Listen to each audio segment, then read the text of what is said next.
Thousands of young Australians with disabilities are living in nursing homes because there's nowhere else for them to go.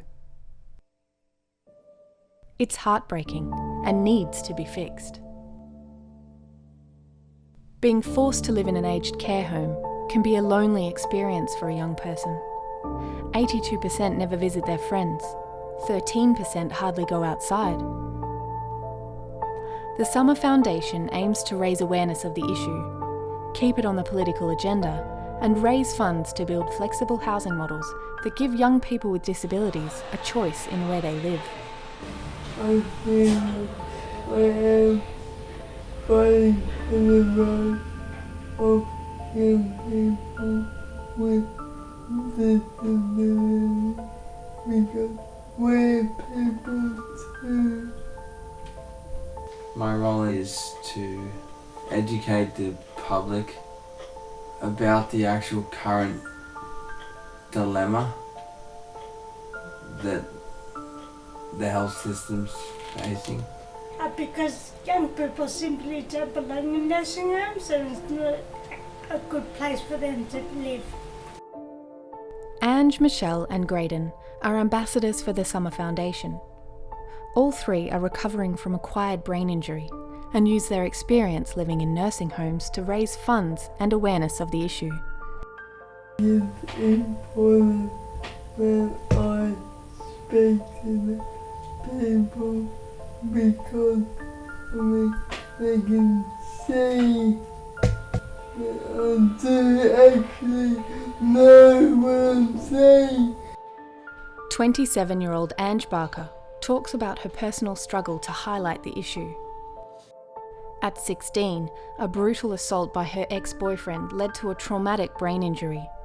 Ange spent 8 weeks in hospital, 4 months in rehab, and over 2 years in a nursing home with people at least 50 years older than her.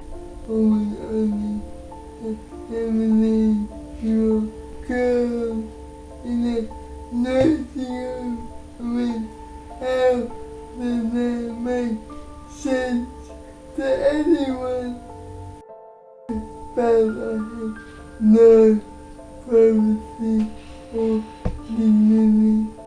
Once I was hoisted into a shower bed, stripped naked, and just left laying there, and gave me a great sense of shame and disgust.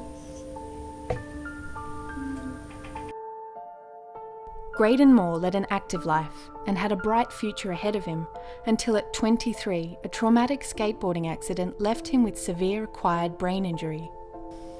I was very naive, thinking nothing would happen and not to expect the unexpected like I should have and wish I did, because I was skating down the hill opposite my driveway on the Gold Coast without a helmet, and apparently my board got the wobbles and I bounced on my head 3 to 4 times. Graydon spent 2 years living between different nursing homes and a year-long stint in rehab before he was able to move out. If I had been placed in appropriate accommodation such as rehabilitation centres instead of nursing homes, I would have recovered a lot quicker than I did and wouldn't have had to rely on self-determination and strong will to survive. With elderly residents coming to the end of their lives, nursing homes are simply not funded or equipped to offer rehabilitation. Every year, another 200 young people enter aged care facilities in Australia. 56% of them won't have a choice in when they go to bed. 45% won't go to the movies, cafes or sports events. And the average age of residents is 83. Michelle spent over a year living in a nursing home. As a Summer Foundation ambassador, she also shares her experience to stop other people from having to go through what she did.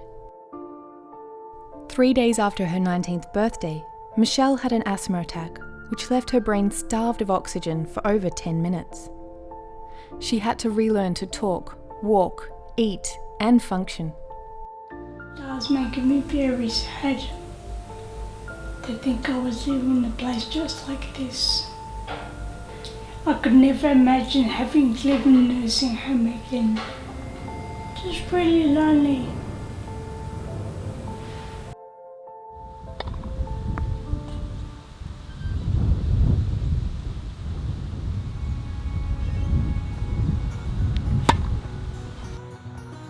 Young people with disability should have the right to lead the life they want to, and have the option of where they live. Since moving out of a nursing home, Ange, Michelle and Graydon have worked towards changing their lives, and are fighting to help change the lives of others as well. Graydon is now coaching tennis. Ange devotes her time to raising awareness of relationship violence, and Michelle makes greeting cards and volunteers at her local primary school. I know that when I share my story, people feel motivated and inspired. This in turn motivates me and reminds me that anything is possible. As ambassadors for the Summer Foundation, they want to ensure there are more options to rehabilitation, easier access to funding, and an alternative to nursing homes. It's important to me because I get to share my story with the public, and the more that you educate the community about the defects in the system, the more chance there is of it changing to the better. And then to the appropriate facility open up for rehab, making people want to leave and get better. And feel like I'm doing my best to help change the world.